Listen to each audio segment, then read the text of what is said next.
Laso mo, oh. Yan. Oh, yan. Kunti na ubos. Tubig.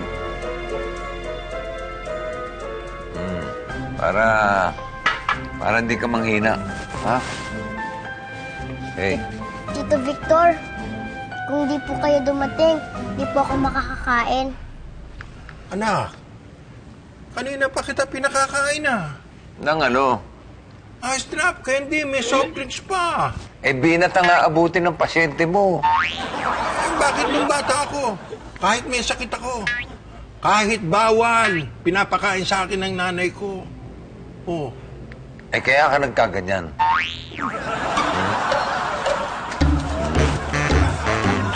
Ito pa.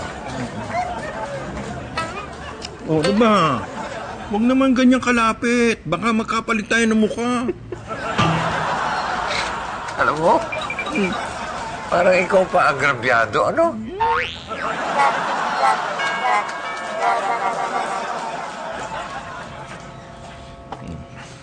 Ikaw naman. Parang Tito Victor mo na lang ang love mo eh. Hindi ako eh. Daddy! Uy! Duday! Miss ko na kayo. Paano yan? May ibang love na ang Tito Victor mo. At ang tawag pa sa kanya, Daddy. Oh. Paano mo naging daddy ang Tito Victor? Kamukha kasi siya ng daddy ko eh. Ito. Ayan o, di ba? Kamukha. Kamukha lang? Inangkin mo na? Ang totoong tatay ko kasi nasa Qatar. Head nurse siya ng ER sa ospital doon. Hindi naman siya basta-basta nakakauwi. Kaya pag namimiss ko siya, dito ako pumupunta. Doon sa kamukha.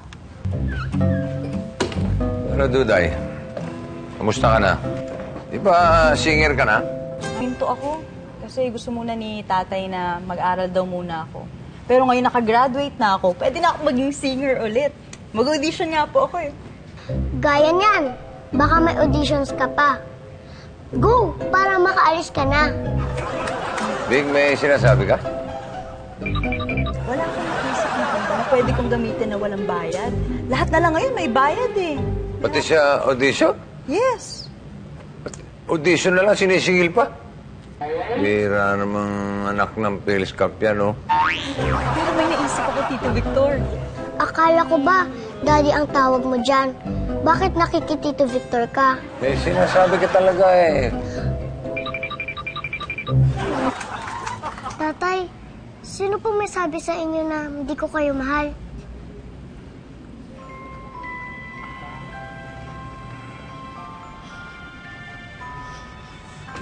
Tito Victor, samahan niyo na po si Ate Duday sa audition. Pero, may sakit ka. Nilalagnat. Kunwari lang po ako.